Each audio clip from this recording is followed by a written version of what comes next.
Bom dia a todos, aqui é Felipe Moreira, psicólogo e hipnoterapeuta, para mais uma edição da nossa live matinal, terapia matinal, indo para o número 28 hoje. E primeiramente eu queria falar um pouquinho da experiência desse congresso desse final de semana, primeiro congresso Soul Hipnose Online. Gente, que experiência! Vocês não têm ideia do quanto dá trabalho organizar um congresso, conciliar agendas, reunir pessoal, e organiza de cá e prepara de lá e verifica de lá. Mas no final deu tudo certo, foi uma experiência maravilhosa, foram palestrantes incríveis, foi uma experiência muito gostosa. Então quem não assistiu, entra lá na página do Facebook da Soul Hipnose, que as palestras vão ficar lá armazenadas ainda por um tempo. Então todas lá. A gente teve desde hipnose de feminilidade, as mulheres falando da experiência delas com hipnose, do tipo de trabalho que elas fazem. Tivemos um mestre do entretenimento, palhaço de latina, falando sobre hipnose de palco, a experiência dele com circo, com apresentação de teatro. Alexandre Reut falando sobre teatro, um cara que tem uma bagagem enorme aí no mundo do entretenimento também, falando sobre linguagem, sobre a construção de roteiros, de script, enfim, só gente de primeira.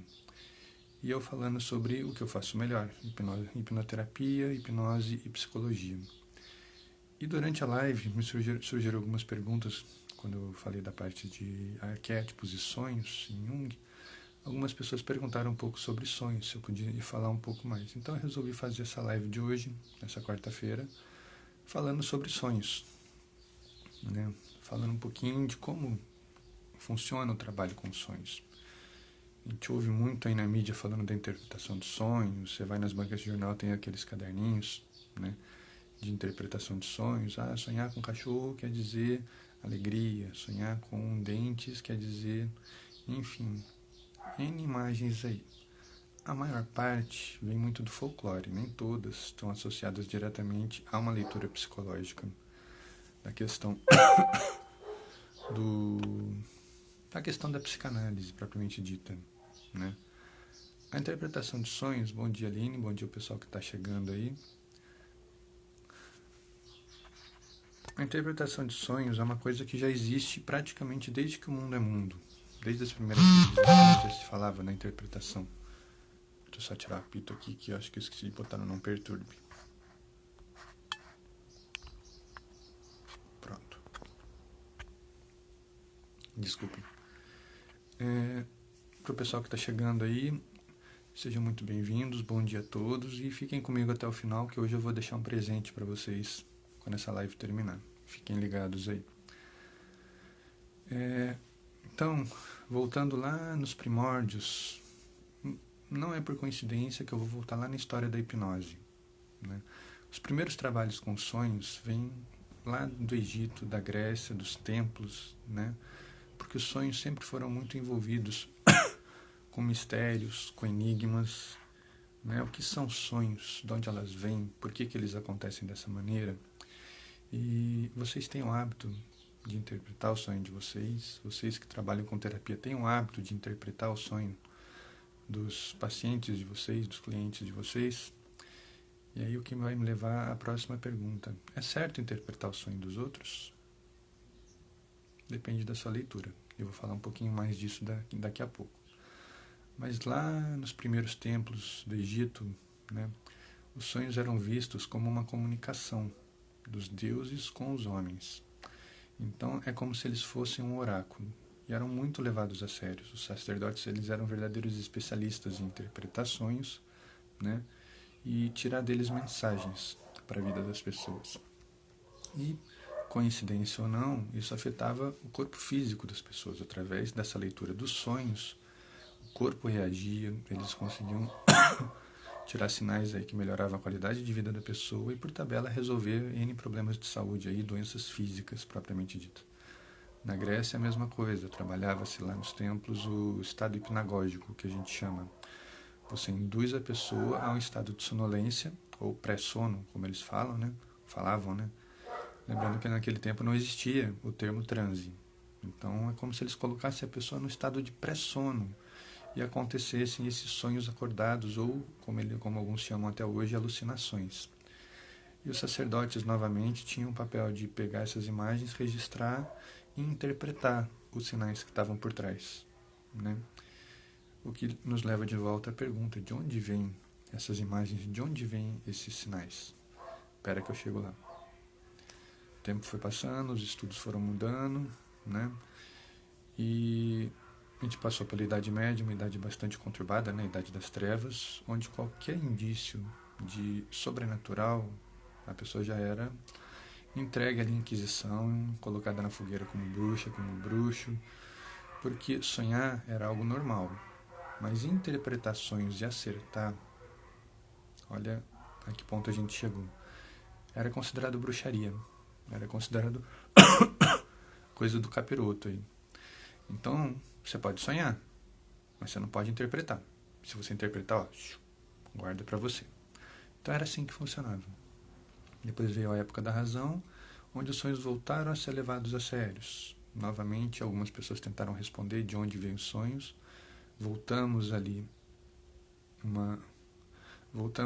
a uma leitura um pouco sobrenatural, né? Retomamos um pouco aquela coisa da comunicação com o mundo dos espíritos, com a comunicação do além, principalmente porque os sonhos mais relatados eram sonhos com pessoas que já morreram. Então as pessoas ficavam, poxa, mas fulano já morreu, por que ele está vindo nos meus sonhos? Aí começou aquela brincadeira, provavelmente ele quer te dizer alguma coisa. Aí você pega desde as pessoas medrosas, que acusavam a pessoa de bruxaria, dizendo que estava tentando influenciar, como as pessoas mais sábias, vamos dizer assim, que entendiam aquilo como mensagens do inconsciente, propriamente dito. Lembrando que o inconsciente também ainda não tinha esse nome, né? Então, o que seria esse canal de comunicação? O que seria essa... Concorda, Aline, tem gente que ainda pensa assim, infelizmente, né? Então, o que seria esse canal? De onde vem essa imagem? Então, chegamos nos tempos modernos, onde começamos a fazer estudos na neurociência, né? E haviam relatos já de tentativas de extirpar o cérebro propriamente dito, de secar, entender o funcionamento, né? Mas a falta da tecnologia atrapalhava um pouco. Você não tinha como fazer leitura, você não tinha como medir o funcionamento cerebral. Até que a gente chegou ali na época dos nossos queridos Mesmer, Charcot, que foram fazendo trabalhos e estudos com eletricidade, com magnetismo, e foram percebendo a influência dessas ondas, dessas correntes no corpo, no cérebro, né? E começou-se a entender que o cérebro, ao contrário do que se acreditava, de que quando a pessoa dorme, ela desliga, o cérebro não desliga. Então a gente foi percebendo que tem partes no corpo que não adormecem. Nossa consciência vai embora. Mas partes do nosso corpo, nosso coração, nossos pulmões, órgãos vitais e principalmente o nosso cérebro, ele não desliga. Não tem uma tomadinha que você vai lá, puxa, a pessoa puff e dorme tranquilamente, né? Então foi se percebendo que o cérebro mantinha a atividade. E mantendo a atividade, ele continua pensando, ele continua percebendo, embora óbvio, num nível muito menor, né? do que se ele estivesse ali num estado desperto. E começou-se a atribuir um pouco dos sonhos a essa atividade. Então a gente está dormindo, mas o cérebro ainda está pensando. Então o sonho é aquele pensamento. Então por um tempo essa explicação serviu, né? A gente está dormindo, mas o cérebro não está dormindo, então as imagens estão acontecendo, e a gente está percebendo, a gente está pegando, né? Aí eu te pergunto, e os sonhos absurdos? Sonhei que eu fui sair de casa e a minha casa não era a minha casa, ela era no alto de uma árvore. Aí na hora que eu fui sair, eu não caí, eu saí voando. E lá no alto eu percebi que eu tinha asas. Se o sonho era um pensamento puro, as pessoas não voam, as pessoas não criam asas. Então de onde vinham essas imagens oníricas, por assim dizer? Né? Então, várias tentativas de explicar, várias tentativas de direcionar essa explicação foram surgindo. Até que a gente chegou num cara famoso aí chamado Sigmund Freud, com a sua teoria da psicanálise, de que tudo na vida é motivado pelas neuroses, pelas repressões, né? E pelos estados alterados da personalidade.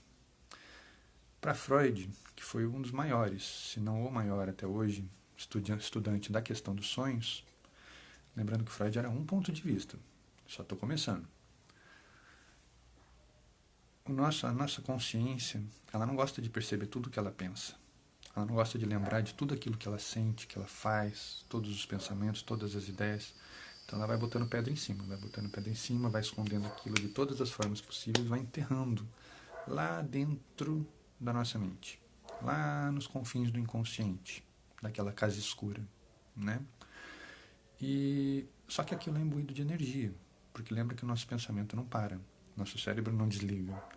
Então aqueles pensamentos continuam acontecendo, por mais que eles estejam com N coisas aí no meio do caminho, véus, panos, cobertores, que servem para impedir que a gente chegue neles, que a gente entenda o que está acontecendo ali.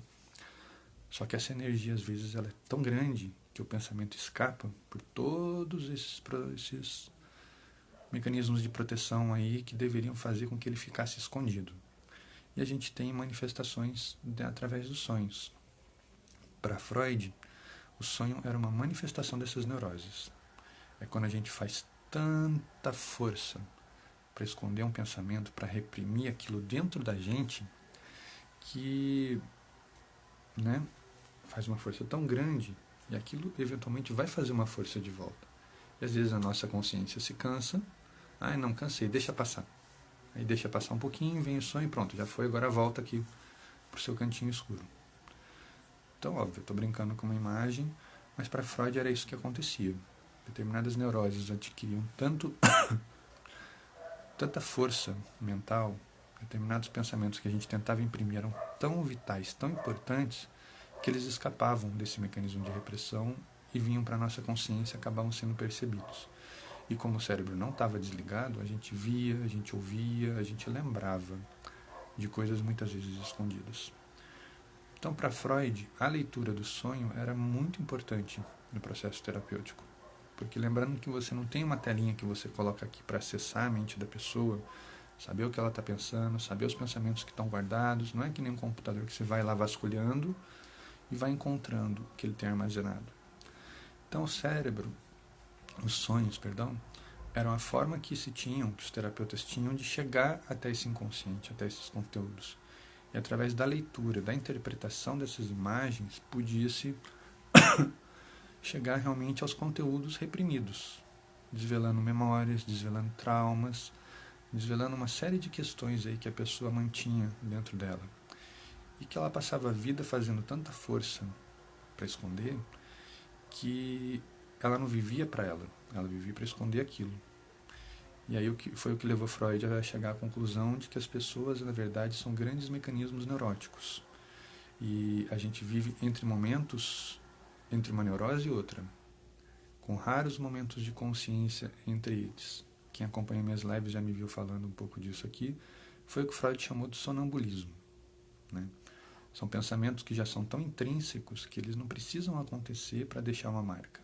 A gente não precisa expressar que está pensando naquilo para ter um determinado comportamento. Então é aquela pessoa que tem um trauma e passa a motivar a vida dela em cima do medo que ela tem, em cima da insegurança. É aquela pessoa que passa por um estado emocional muito forte, uma raiva, uma angústia, né? E aquilo deixa uma marca, a pessoa se torna ou irada ou angustiada com tudo, aquilo vai se multiplicando dentro dela, aquilo vai se generalizando. Então a pessoa tem um sentimento de raiva muito grande, passou por um trauma que transformou aquilo em medo. Lembrando que a resposta mais primitiva do nosso cérebro, num estado de choque, é um mecanismo de luta e fuga. Isso é amígdala, isso é o cérebro primitivo se manifestando. Então, se a gente tem muito medo, o nosso cérebro ele reverte esse sentimento. A gente não vai se acuar de medo, a gente vai passar a lutar contra ele. Então, você pode ter tanto uma pessoa que se torna retraída por conta dessa repressão, por conta desse trauma, como aquela pessoa que se torna arredia com tudo. Aquela pessoa que enfrenta, aquela pessoa que foge no sentido de duelar mesmo, de não querer saber, de impor o jeito dela, que não está aberta a lidar com as pessoas, não está aberta a viver o mundo, porque ela tem medo. Ela tem tanto medo que ela luta contra o mundo. Entendeu? Que nem um animal acuado, que você vai acuando, chega uma hora ele para de fugir, ele começa a te atacar de volta. Nosso cérebro faz a mesma coisa. Então, sonhos são uma forma que o nosso cérebro tem de começar a dar essa resposta. Não, você já está guardando esse conteúdo há tanto tempo, deixa ele escapar um pouquinho para essa energia aqui dentro dar uma aliviada e eu continuar mantendo a minha calma. Aí vem o sonho, a gente tem um vislumbre daquilo que está acontecendo e depois a gente para de pensar naquilo de novo. Por isso que o papel do terapeuta é pegar aquela informação. Não deixar que aquilo venha, aconteça e se esconda. Ele segura, ele está pescando ali junto com o paciente aquele conteúdo, porque é isso que ele quer. Ele quer chegar nesses conteúdos, ele quer descobrir o que faz com que a pessoa mantenha aquele mecanismo neurótico, o que faz com que a pessoa mantenha aquele comportamento afetado. Porque afinal, ninguém escolhe sofrer, né? A gente sofre, entre outras coisas, porque a gente não conhece outra forma de fazer. A gente não conhece outra forma de se libertar daquele ciclo. Então, o papel do terapeuta ele é muito importante, porque ele começa a mostrar para o paciente que existem outras maneiras. Que ele não precisa viver escondido, ele não precisa viver arredio, né? Ele tem como se libertar daquele mecanismo. E os sonhos é um vislumbre daquilo que está acontecendo. E a partir daí, não é que o terapeuta vai fazer que nem os sacerdotes de antigamente, já vou interpretar o seu sonho. Já estou chegando nessa resposta da questão da interpretação dos sonhos, tá? Então, o terapeuta não tem o papel de ouvir, interpretar e devolver para a pessoa. Ele tem o papel de mostrar para a pessoa o que está acontecendo e que os sonhos estão dando um sinal para ela. Tá? Então, até aqui eu estou na visão freudiana do sonho enquanto um mecanismo de escape. Você tem vivências no seu dia, você tem sensações, você tem emoções que você julga erradas, que você julga perigosas, que você julga proibidas por um tabu social, né? São desejos, são vontades, são pensamentos, são ideias que você tem e você sabe que você não pode tornar aquilo real. Então você vai guardando, você vai guardando, você vai guardando. E uma hora a caixinha enche. Uma hora você tem tanta coisa guardada dentro de você que você tem que começar a deixar algumas delas escaparem para que outras entrem. Então é um mecanismo de controle, onde você está buscando um equilíbrio, uma homeostase entre o que está acontecendo do lado de fora e o que está acontecendo do lado de dentro. Esse equilíbrio tem que ser alcançado.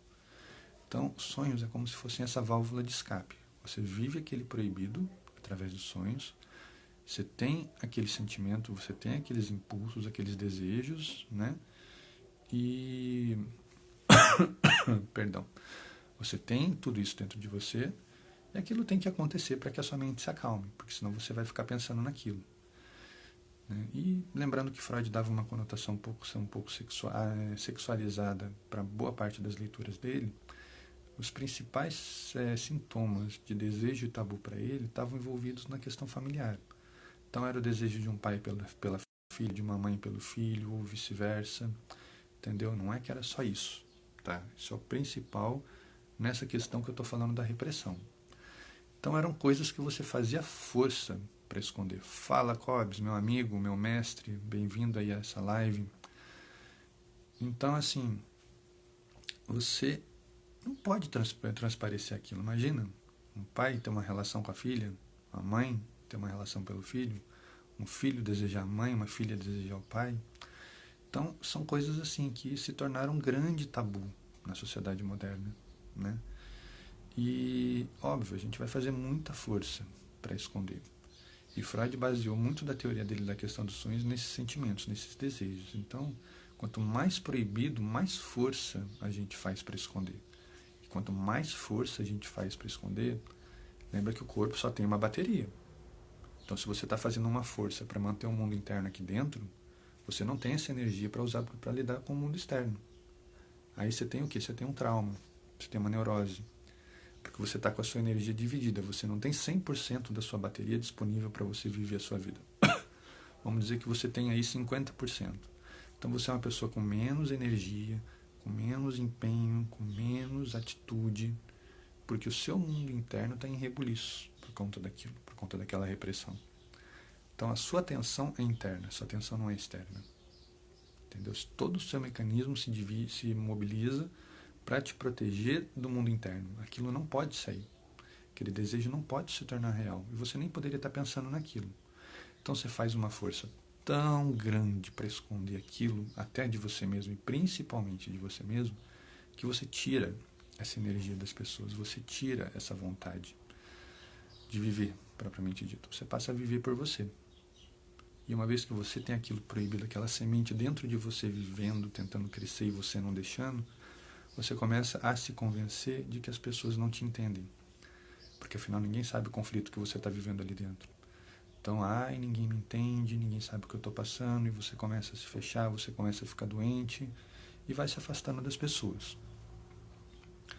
Pessoal que está entrando agora, bom dia para vocês. Como eu falei lá no começo, no final dessa live aqui, para quem ficar comigo até o final, eu vou deixar um presente para vocês, fiquem de olho aí. Então, a gente vai fazendo essa força para esconder esse mundo interno. O sonho é só isso? A gente sabe que não. Porque afinal, por que uma pessoa sonharia que vai voar? Que a casa dela está no alto de uma árvore, que ela não vai cair se andar para fora daquela árvore, que ela vai na verdade voar e criar asas. Então tem mais alguma coisa aí por trás dos sonhos. Eles não são só uma manifestação de um desejo, de uma repressão, né?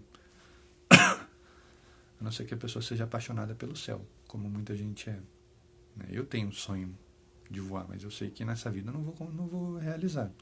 De criar asas, bater asas e sair voando. Nossa, eu já sonhei muito com isso, é um sonho que me alegra bastante, mas eu sei que é um sonho irreal. Quem sabe na tecnologia do futuro a gente bote um foguetinho aqui e consiga.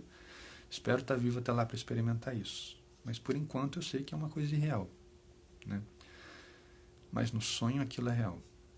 E de onde vêm essas imagens? De onde vêm esses desejos? Essas sensações, essas coisas que aparecem no sonho que são tão absurdas, né? Eu tive uma paciente que ela sonhava muito, que ela fazia malabarismo com carros, ela adorava. Ela não tinha o menor jeito para malabarismo, não conseguia fazer nem com 2 bolinhas, né? Mas no sonho ela pegava os carros assim, como se eles não tivessem peso, e ficava lá brincando de malabares e rindo e se divertindo. E era muito engraçado. Os dias em que ela sonhava, tinha esse sonho, para ela eram dias bons. Ô Zé, tô criando coragem, cara. Eu chego lá. Então, os dias em que ela tinha esse sonho de fazer malabarismo com carros, para ela eram dias ótimos, eram dias bons. Ela se alegrava, ela se motivava, as coisas aconteciam de um jeito bom. Parece que nada dava errado naquele dia para ela. Fazer malabarismo com carros. Quais as chances que ela tinha de um dia realizar isso, né? Então, a gente vai desenvolvendo a ideia da interpretação dos sonhos, e a gente chega num outro cara que fala muito sobre sonhos e até hoje é um dos maiores para mim. Freud foi o primeiro e o principal, que foi o primeiro a trazer para a terapia a importância da interpretação dos sonhos. E depois dele, para mim, obviamente tem muitos outros, mas Jung foi o transformador, porque ele olhou para os sonhos não mais como uma visão de repressão, não mais como um cofre de desejos, com essa coisa do ter que guardar, de ter que esconder. Pelo contrário, Jung fala muito na sua teoria, na psicologia analítica, dos arquétipos. E o que são os arquétipos? Desde os primórdios da humanidade, a gente passa por experiências, por paradigmas, por coisas muito comuns, enquanto civilização, enquanto população, enquanto espécie, né?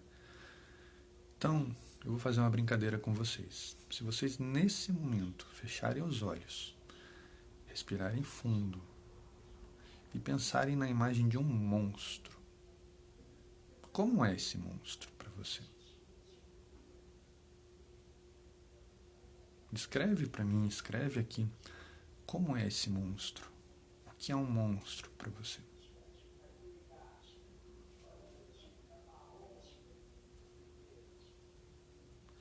Vocês percebem como a ideia de um monstro já é por si só enigmática? Por si só misteriosa? Porque monstro pode ser várias coisas. Pode ser um sentimento de perigo, pode ser uma manifestação de medo, pode ser uma figura da mitologia, pode ser um Godzilla, né?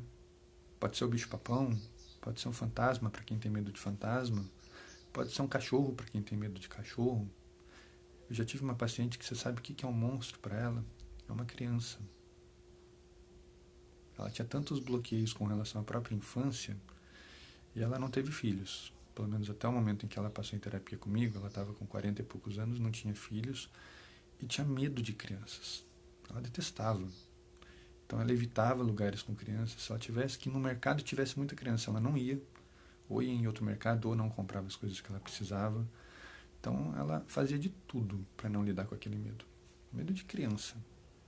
E não era aquela raiva que às vezes os idosos têm hoje em dia de não ter paciência, de não ter o cuidado, não ter a manifestação de carinho que muita gente tem com relação à criança. Eles evitam mesmo, eles xingam, eles provocam, eles ficam bravos, eles gritam.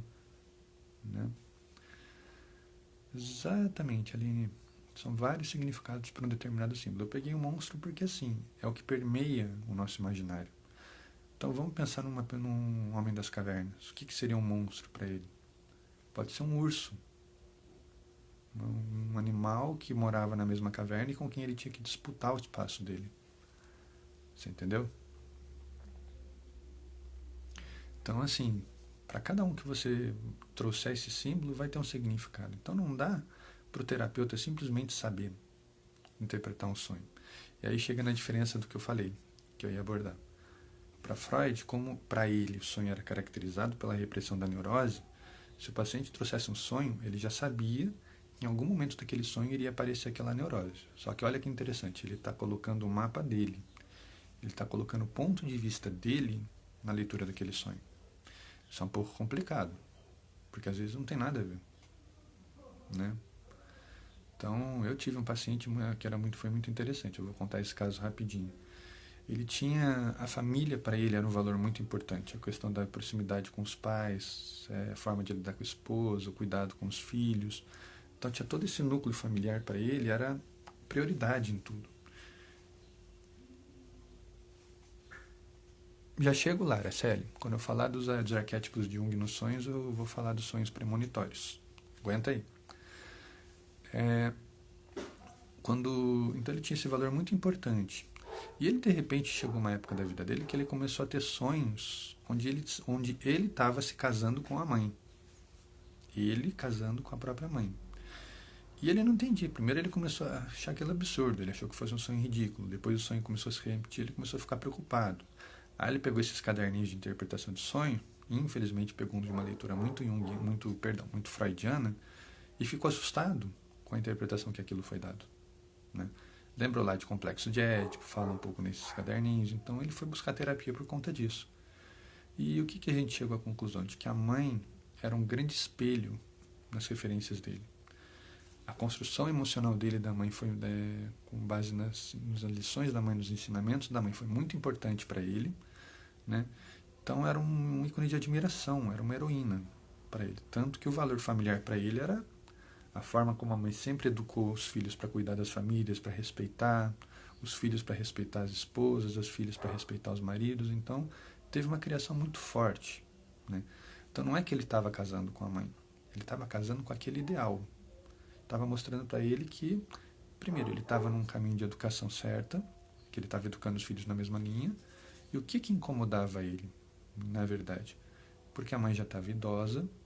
Né? A gente sabe que os idosos, infelizmente, uma hora eles vão embora, eles partem, e ele não sabia lidar com isso. Ele nunca se preparou para lidar com a ausência dessa mãe. Então o inconsciente dele estava alertando para ele, você está casado com essa ideia, mas olha ali na frente, daqui a pouco essa ideia pode acabar. Essa pessoa não vai estar ali para sempre. Então vocês percebem a volta que o inconsciente dele deu para dar esse alerta para ele, presta atenção, aproveita a sua mãe. Você está tão disperso aí com a família, está tão preocupado com a sua família, que uma parte dela está ali quietinha, precisando de você, e você está esquecendo dela. Então vamos olhar em volta. Então, lembrando que o sonho, nosso inconsciente, é como se ele fosse uma criança. Ele nunca vai chegar para a gente, eu acho que você tem que fazer isso por conta disso, daquilo. Não, ele vai falar como uma criança. Vai te trazer imagens, vai te jogar ideias para que você pense naquilo, porque você vai chegando a essa conclusão. Né? Então, o sonho desse meu paciente mostrava para ele o quanto aquele ideal que ele tinha de família estava prestes a acabar. E que, de repente, o inconsciente dele buscou nesse casamento, na imaginação dele, uma forma de manter aquilo sólido. E ele não sabia como fazer isso. Então, vocês entendem quanto o sonho pode ser enigmático para a gente? Quanto ele pode ter elementos ali que vão além da simples aparência?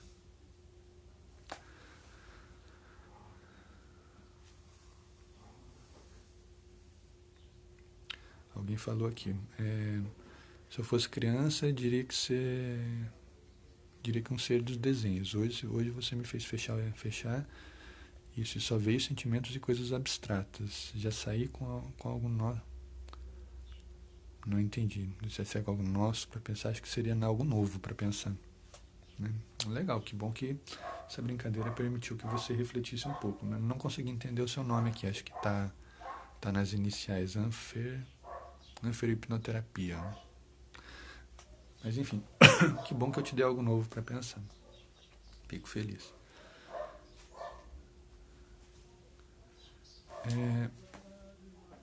A Araceli perguntou dos sonhos que podem ser presságios. Por quê?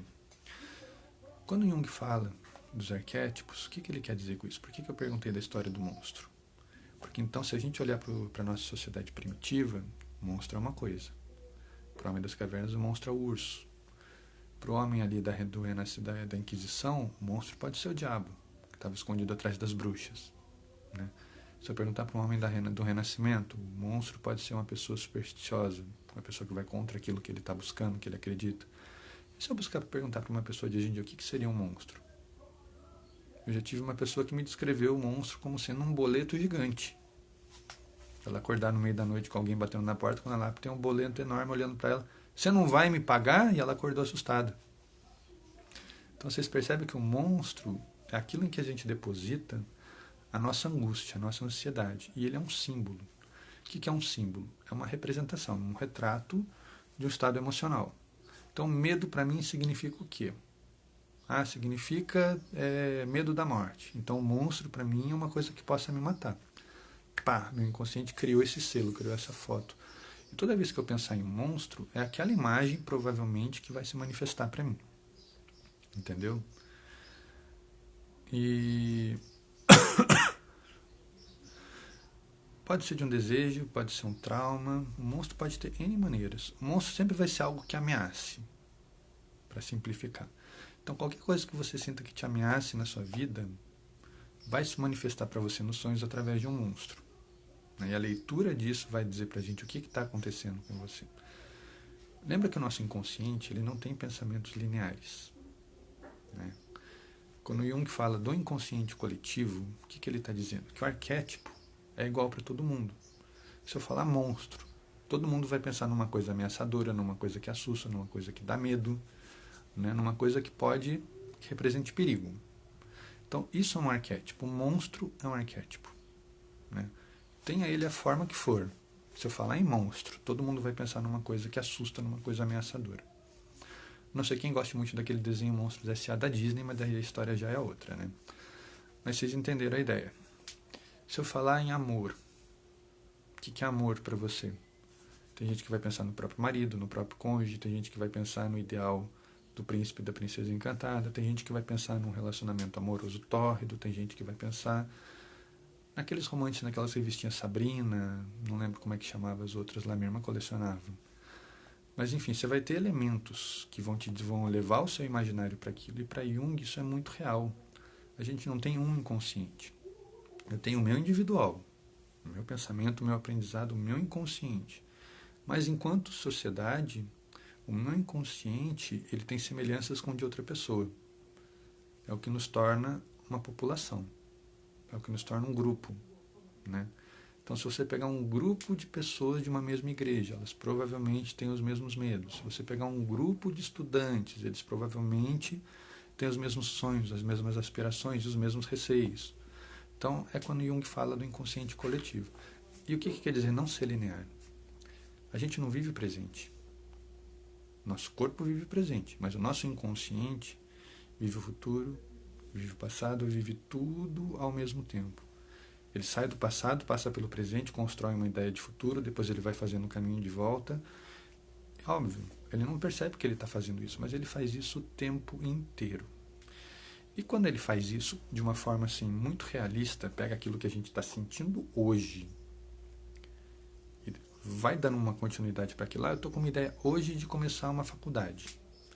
O meu inconsciente já construiu qual vai ser essa faculdade, como é que vai ser a minha experiência, eu passando no vestibular, eu começando a faculdade, passando pelos trotes, me formando, trabalhando. O meu inconsciente já construiu todo esse imaginário. E conforme aquilo vai acontecendo na minha vida, conforme eu entro numa faculdade, conforme for, eu posso começar a encontrar elementos com os quais eu já imaginei. Respondendo aqui para que minha querida Araceli, minha esposa, meu amor, perguntou: se eu imaginei tudo isso inconscientemente, aquilo em algum lugar dentro de mim está concretizado, está materializado. Então, na minha vida, eu posso passar por momentos onde eu tenho o famoso déjà vu. Déjà vu é exatamente isso. Eu estou vivendo um momento que o meu inconsciente já viveu, só que de uma forma tão casada, tão próxima, que a sensação que eu tenho é que eu estou fazendo aquilo de novo e eu nunca fiz. Quem nunca sonhou com lugares que nunca foi, e depois foi visitar um lugar e pensou: nossa, eu tive aqui já sonhei com esse lugar. Não é que você já sonhou com aquele lugar, mas o seu inconsciente criou um lugar tão parecido com aquele que a sua consciência, ela enquadrou aquilo e falou: nossa, você sonhou com isso aqui, você já esteve aqui. Não é que você já esteve ali, você já esteve num lugar tão parecido com aquilo que o seu inconsciente sua consciência não aceita que não seja o mesmo lugar. Ela faz você acreditar que é. Então você passa a buscar sinais de corroboração. Não, eu lembro desse lugar, já tive aqui, inclusive aqui tem um mirante, olha só, dá para ver isso, dá para ver aquilo. Aqui tem um jardim, eu tenho certeza que ali tem uma flor vermelha, olha lá, uma flor vermelha. Então, assim, eu busco a corroboração desesperadamente, porque para mim aquilo é tão real que eu não aceito que não seja, entendeu? Quando eu penso na linearidade lá dos eventos, entendeu? Se eu pensei em passar na faculdade, acordo, não lembro mais disso, nem todo mundo lembra de todos os sonhos. De repente, fulano vem e me fala, não, eu tô te ligando porque eu estou vendo aqui no jornal, você passou no vestibular. Aí você fica: nossa, mas então eu tive um sonho premonitório, né? Eu previ o acontecimento. De uma certa forma, sim, o meu desejo fazia com que queria que aquilo acontecesse. E quando aquilo acontece, a gente fica muito feliz. E essa sensação de felicidade, essa euforia, faz com que o sonho deixe de estar guardado tão lá no fundo. Já que a consciência está gostando daquilo, ela quer que aquilo venha para a superfície. E vem as imagens do sonho muito claras. Acontece o mesmo também com grandes tragédias. Entendeu? Nosso imaginário, nossa angústia pelo social é tão grande que a gente fica lá no fundo imaginando: se acontecesse aquilo. Né? World Trade Center, 11 de setembro. Né? É o ideal americano, todo mundo tem uma certa birra de americano por conta da coisa do capitalismo, por conta do imperialismo, enfim, por N razões. Todo mundo, em algum momento da sua vida, olhava para aquilo e pensava: e se esse prédio cair?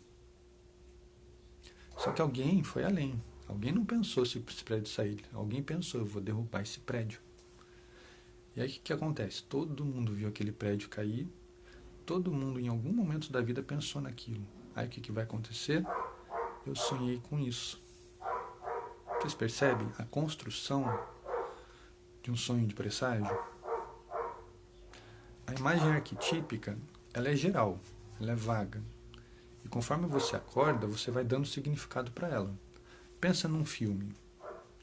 Num filme, você não tem uma imagem em movimento, você tem uma sequência de fotos que são colocadas de uma forma onde você veja movimento quando faz a transição de uma para outra. Criança brincava muito daqueles caderninhos, bloquinhos, que você vai fazendo um desenho continuado e quando você vai passando o dedo por cima, virando uma página em cima da outra, o desenho ganha movimento. Quem nunca brincou disso não sabe o que está perdendo. Mas é a mesma coisa. Entendeu? O filme é exatamente isso, o sonho é exatamente isso. A gente não tem um sonho em movimento. A gente não tem um sonho em continuidade. A gente sonha elementos, a gente sonha imagens. E quando a gente acorda, o nosso racional, nossa consciência, ela não entende imagem solta. Ela precisa pegar isso tudo, juntar e dar uma ordem para aquilo. Senão o que vai acontecer? Ele vai guardar de volta. Não tem significado, então não me interessa. Eu guardo isso aí e não quero saber. Então, por que é mais importante o que você sonha e não como você sonha? Porque a sequência, muitas vezes, quando a gente lembra, ela está fora de ordem. Então, é muito importante, quando você acorda, você anotar o que você sonhou. Vamos lá, sonhei com casa, árvore, bola, criança. São as 4 imagens que eu me lembro. Aí eu sento para começar a anotar. O que vai acontecer? A minha consciência vai tentar dar uma ordem para aquilo. Entendeu? Eu sonhei que eu estava saindo de casa, passei por uma árvore, igualzinha a árvore que eu tenho na frente de casa, passou uma bola por mim, eu segurei essa bola e logo depois veio uma criança me pedir a bola. Vocês percebem que eu dei uma sequência que não necessariamente aconteceu? Entendeu? Então, assim, é real? Não é real? Não importa. O casamento dessas duas coisas, das imagens com a ordem que eu dei, é o que importa. Então não me importa quem veio primeiro, se foi a bola, se foi a árvore, se foi a casa. Me importa que eu sonhei com todos esses elementos juntos. E a minha consciência deu uma ordem para isso. A minha consciência transformou aquilo num pensamento linear. Isso é importante acontecer. A forma como a nossa consciência pega os elementos do sonho e coloca em ordem é o que é importante. Certo? Gente, vocês estão entendendo? Tá ficando alguma dúvida? Vocês me falem, tá? Deixa eu ver aqui que alguém perguntou.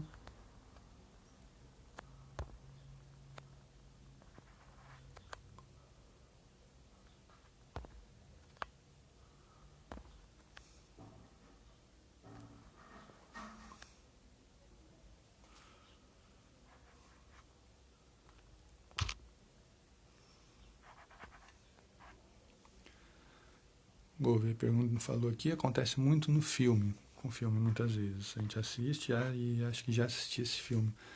É muito comum, primeiro, porque os filmes hoje em dia são muito parecidos. Os enredos são muito semelhantes. Então, assim, você muitas vezes vai assistir um filme, a história já aconteceu antes.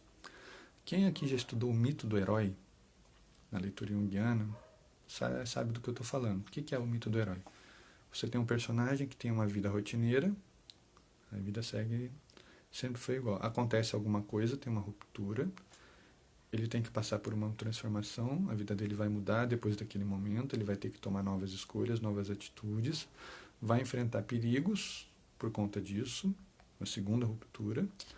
Ele vai sobrevivendo a esses perigos, vai se adaptando e ficando mais forte a cada um, até que chegue no clímax, que é onde ele vai enfrentar o grande vilão daquele filme, daquele momento da vida dele. A pessoa que ferrou com a vida dele, o grande amor que ele estava tentando conhecer e finalmente conheceu, e no fim ele vai viver bem com aquilo. Quem aqui assistiu O Senhor dos Anéis, a trilogia, ou leu os livros, não importa, percebe muito isso no final, quando você tem os hobbits que tinham aquela vida alegre, toda bonitinha, toda inocente, passaram pela ameaça, viveram com os elfos, foram para Mordor, destruíram o anel, voltaram para casa. A mente deles foi tão transformada por toda essa epopeia, por toda essa jornada, que no final eles estão na mesma taverna, na mesma festa, e um olhando para o outro com aquela sensação de que ele não cabe mais ali. Individuação, o processo junguiano é isso. A nossa consciência vai se abrindo de tal maneira que as coisas que antes nos alegravam, não alegram mais. Não é que a gente perde interesse, é que a gente percebe que tem muito mais além daquilo. Pensa numa criança. No começo da vida de uma criança, você dá um brinquedo para ela, ela passa horas na sala brincando. Aí o que acontece? Ela descobre que tem outro brinquedo. Ela pega 2 brinquedos e começa a brincar. Ela descobre outro brinquedo, agora já são 3 brinquedos, e assim vai. Até uma hora que ela tem tanto brinquedo que ela não sabe nem por qual que ela brinca primeiro. Então ela pega um, começa uma brincadeira, ela põe de lado, pega o outro, põe de lado, pega o outro. Daqui a pouco aquilo está cansando tanto ela que ela levanta e vai fazer outra coisa. Deixa lá os brinquedos jogados. A consciência faz a mesma coisa. A gente nasce identificado com o coletivo, a gente não tem vontade própria. Toda criança ela é um reflexo da visão dos pais para ela. Do social, onde ela está inserida, da família onde ela está inserida, ela é aquilo. A criança não é individualizada. E conforme ela vai crescendo, ela vai desenvolvendo o próprio ponto de vista, as próprias opiniões, tendo a própria personalidade e vai se diferenciando daquela imagem que os pais tinham dela, daquela imagem que os pais tinham para ela. A adolescência é onde ela passa a viver conflitos, onde ela não aceita voltar para aquela imagem cristalizada da identificação infantil. Ela precisa se libertar disso. Entendeu? Então a gente fala que o que é a crise de adolescente? Na verdade é um rito de passagem. Ritos de passagem são outra coisa muito frequente na leitura junguiana? A transformação. Talvez eu faça uma próxima live falando deles, porque é um assunto muito interessante, dá muita vazão, e a gente vive isso o tempo inteiro na nossa vida, né? Mas para simplificar, a adolescência é um ritmo de passagem da infância para a idade adulta. Então, o adolescente, ele não é mais criança, ele não pode ter atitudes de criança, mas ele ainda não é um adulto. Então, ele ainda não consegue ter as atitudes do adulto. Ele está numa transição. E o que é muito comum quando a gente passa por um momento de dúvida na nossa vida? A gente tem uma regressão. O que é ter uma regressão? É lembrar como a gente fazia antes. Então, o adolescente muitas vezes vai ter atitudes de criança, mas não é porque ele está sendo infantil, é porque ele não sabe ser de outro jeito, ele ainda não sabe pensar como um adulto vai pensar. Então, ele volta porque ele conhece. Ele volta a ser criança naquelas atitudes. E ele vai repassando por alguns conflitos de novo, até que ele chegue no mesmo ponto onde ele estava, passe por aprendizados, que são os grandes ritos de passagem, e comece a ter atitudes de adulto. Comece a melhorar nesse sentido. Então, assim, é uma transformação. Pode ser uma coisa que leve um ano, pode ser uma coisa que leve todos os anos da adolescência, pode ser uma coisa que a pessoa nunca saia completamente. Eu conheço adolescentes de 40, 50 anos. Atendi uma adolescente de 80 e poucos, a senhorinha muito divertida, entendeu? Se vestia de forma alegre, roupa colorida, adorava festa, adorava dançar. As atitudes dela eram de uma adolescente, uma pessoa que não passou daquela fase. E ela era muito jovial, muito alegre. Então, assim, ela estava preparada a viver essa alegria, mas ela não estava preparada para abrir mão, para encarar desafios de adulto. Então ela ficou parada ali. Esse era o conflito dela. Então, quando a gente fala da individuação, a gente está se transformando daquela imagem imposta da criança, do filho, passando por um adolescente que está tendo que aprender as próprias atitudes, para chegar numa idade adulta, onde ele vai ser uma coisa completamente diferente de tudo que ele pensava, de tudo que ele imaginava. Um adulto depois já é apropriado das próprias escolhas, das próprias opiniões, dos próprios pontos de vista e principalmente com reações próprias. Ele não age mais como a criança agia. Então os pais não conseguem mais prever a atitude de um filho por conta disso. Ele não é mais aquele filho. Ele está se tornando uma pessoa independente. E isso é natural que aconteça. Isso é o processo de individuação, de subjetivação que Jung fala. Quando você deixa de ser um, entendeu? E se torna único. Você deixa de ser um igual a todos. Você deixa de ser um receptor da posição dos outros. O filho age o que os pais impõem a ele agir, o que os pais decidem que ele vai fazer, as roupas que ele veste, os brinquedos que ele tem. Até chegar um ponto onde ele começa a mudar. Eu falei, não gosto dessa roupa. Não quero mais esse brinquedo, quero o outro. Não gosto mais de carrinho, agora quero o bonequinho do Max Steel. Então, assim, isso vai acontecer. Os interesses vão mudando, vão se tornando diferenciados ali. E aí na vida é isso. Os sonhos, eles trazem muito as imagens. Deixa eu ver como é que a gente está de tempo aqui. Tranquilo. Tem uns 10 minutinhos ainda. Os sonhos, a gente trazem muito dessa imagem. Porque assim, eu não sei que eu estou sofrendo.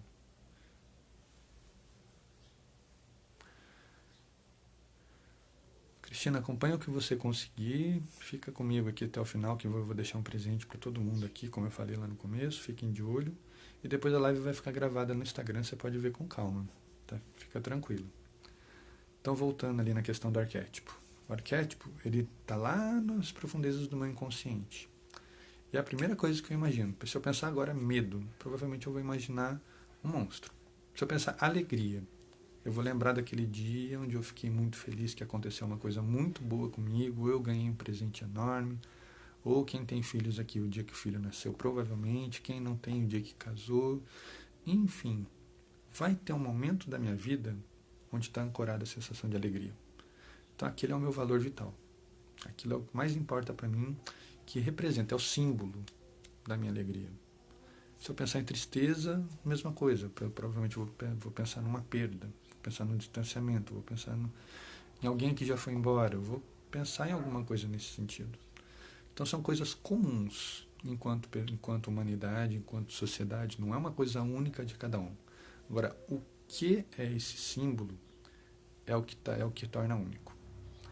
Pensar num monstro, lembra que eu falei, eu posso imaginar o Godzilla, eu posso imaginar uma criança.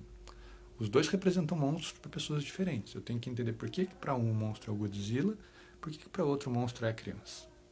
Se eu conseguir fazer esse entendimento e ajudar a pessoa a passar por esse entendimento, ela entende por que ela está com medo daquilo, por que aquilo representa um monstro para ela. Entendeu? Então eu estou pegando uma imagem que é universal do arquétipo e estou passando por toda essa peneira da subjetivação da individualidade para trazer na minha percepção. Por que eu fiz esse movimento aqui? Porque é uma transformação das amígdalas, de uma sensação primitiva, passando pelo hipocampo, até chegar ao córtex pré-frontal, onde ficam armazenados os meus aprendizados, as minhas memórias recentes. Foi só uma brincadeirinha neurológica, mas é um hábito que eu faço, às vezes, sem perceber essa transição aqui. E o que é muito comum de acontecer? Uma pessoa que passe por um acidente, tem uma lesão, tem uma malformação, leva uma pancada na cabeça e lesiona o córtex pré-frontal. O que acontece? Ela perde um pouco do senso crítico e ela perde a capacidade de formar memórias recentes. Então ela fica revivendo todo aquele looping de transformação. Ela lembra de coisas do passado, quando está chegando no presente, aquilo volta para o passado. Ela não tem a concretização de uma memória. Ou ela perde a capacidade de diferenciar o que é real do que é imaginário. Então, por exemplo, eu olho para minha cama, eu imagino um elefante cor-de-rosa. Eu sei que não existe um elefante cor-de-rosa em cima da minha cama, mas para uma pessoa com uma lesão, ela não consegue diferenciar. Então ela olha para a cama dela, ela vê o elefante cor-de-rosa, ela fica com medo, ela fica assustada com aquela imagem. E ela reage a uma coisa que não está lá, porque ela não consegue diferenciar que aquilo é real, se aquilo é real, se não é real. Entendeu? O nosso inconsciente, ele age dessa forma, ele não tem esse senso crítico. Por isso que o sonho pode nos dar imagens tão absurdas. Ah, vou sair de casa e vou voar. Vou criar asas. No sonho tudo é possível, né? Então, quando Jung ele passa a interpretar o sonho das pessoas, ele não interpreta como Freud fazia, de pegar a visão dele e devolver para a pessoa o que ele está percebendo, com base no histórico, com base nas associações de livro que ele já tem daquela pessoa. Jung ele ouve o relato da pessoa do sonho e ele vai trabalhar as imagens desse sonho, aquelas sequências de fotos que eu falei. Então, para ele é mais importante o que essas imagens representam, né, do que propriamente dar uma ordem para elas. A pessoa vai fazer isso, a pessoa vai dar essa ordem. O que Jung vai fazer? Ele vai entender o significado de cada imagem e é esse entendimento que ele vai devolver para a pessoa. É esse entendimento que ele vai fazer a devolutiva.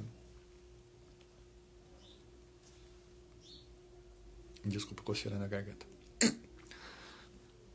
Entendeu? Então, quando Jung interpreta sonhos, ele vai trabalhar com essa questão. Primeiro, entendendo que no sonho nada é absurdo. Segunda coisa, tentando entender o que cada símbolo presente naquele sonho vai dizer para a pessoa.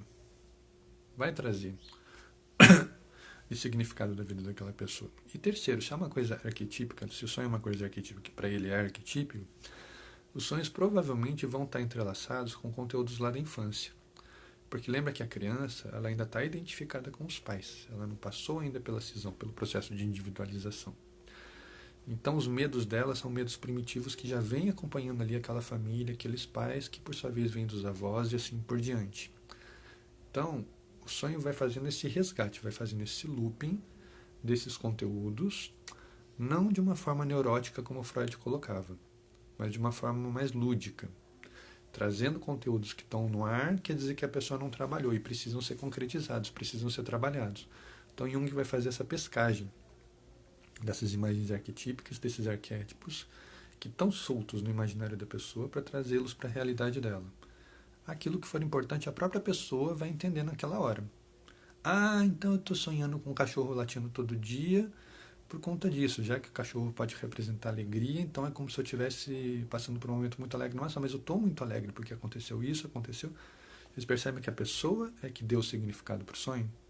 A pessoa é que levou a interpretação. E isso é o mais importante na visão junguiana. Entendeu? Que a pessoa consiga olhar para o próprio sonho e receber aquela mensagem. Porque para Jung, os sonhos são mensageiros do nosso inconsciente com a nossa consciência. São eles que vão lá dentro fazer o resgate dos conteúdos e trazer para que a gente possa perceber.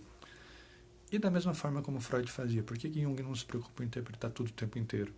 Porque o que é importante vai voltar. Aquele conteúdo está lá, solto, está aqui dentro, solto em algum lugar.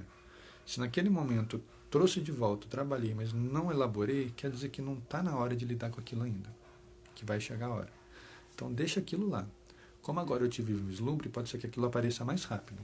Então eu vou confiar no inconsciente da pessoa. Temos aí uns 5 minutinhos ainda. Gente, espero ter falado um pouquinho sobre a interpretação de sonhos, sobre a grande diferença da interpretação freudiana para a interpretação junguiana dos sonhos. Espero ter elucidado para vocês um pouco de como funcionam esses mecanismos, né? Vocês percebam que o sonho é muito importante para você lidar com a realidade da pessoa, para você lidar com a imaginação da pessoa, e para quem trabalha com hipnose, os sonhos são uma forma maravilhosa de você entender a linguagem inconsciente daquela pessoa. Se é uma pessoa muito concreta, se é uma pessoa muito abstrata, se é uma pessoa muito visual, se é uma pessoa muito auditiva, se é uma pessoa muito sensorial, o sonho vai te dar elementos muito bons para você dar uma continuidade com o trabalho. E quando você usa a linguagem do sonho com a pessoa, você pula uma fase enorme na hipnoterapia. Porque você não precisa mais lidar com o senso crítico da pessoa. Por quê? Porque você já está dentro dela. Você já percebeu como ela pensa e você está falando de uma linguagem... Perdão. Você está falando uma linguagem que ela conhece bem. Então, facilita demais você ter esse tipo de atenção. Gente, eu falei que eu ia deixar um presente para o final da live. Primeiramente, eu quero agradecer o pessoal que está comigo aqui até agora, que mandou as perguntas. Quem tiver dúvidas, depois pode mandar no Instagram que eu vou respondendo, no canal do YouTube. Eu vou deixar na descrição desse vídeo um link para um e-book que eu escrevi há um tempo atrás, falando sobre sonhos. Esse e-book se chama A Linguagem Secreta dos Sonhos, onde eu falo um pouco dessa diferença de interpretação de sonhos de Jung para Freud, como se formam as imagens oníricas, o que elas representam. E eu ensino uma atividade muito legal na terapia, chamada Diário dos Sonhos, que ajuda a gente a lembrar daquilo que sonha, a entender os nossos sonhos, entendeu? E principalmente é um exercício muito legal de memória, porque você vai treinando a sua capacidade de prestar atenção nos pensamentos e dar importância para aqueles que realmente importam. Então, é uma atividade terapêutica muito legal de você fazer com o cliente, com o paciente, e fazer para autoaprendizado mesmo. Registrar os seus sonhos, registrar o que está acontecendo dentro de você e aprender a falar sobre aquilo. Porque você vai perceber que no começo, vou anotar o meu sonho. Você bota a caneta no papel, você tem o seu sonho claro na sua mente, você não consegue fazer essa transição. Você tem muita dificuldade, então você faz o quê? Você transforma em imagens. Então é casa, árvore, bola, criança. Lembra disso. No final você vai começar a botar ordem, botar história. No final você vai relatar o seu sonho inteiro, contar a história toda.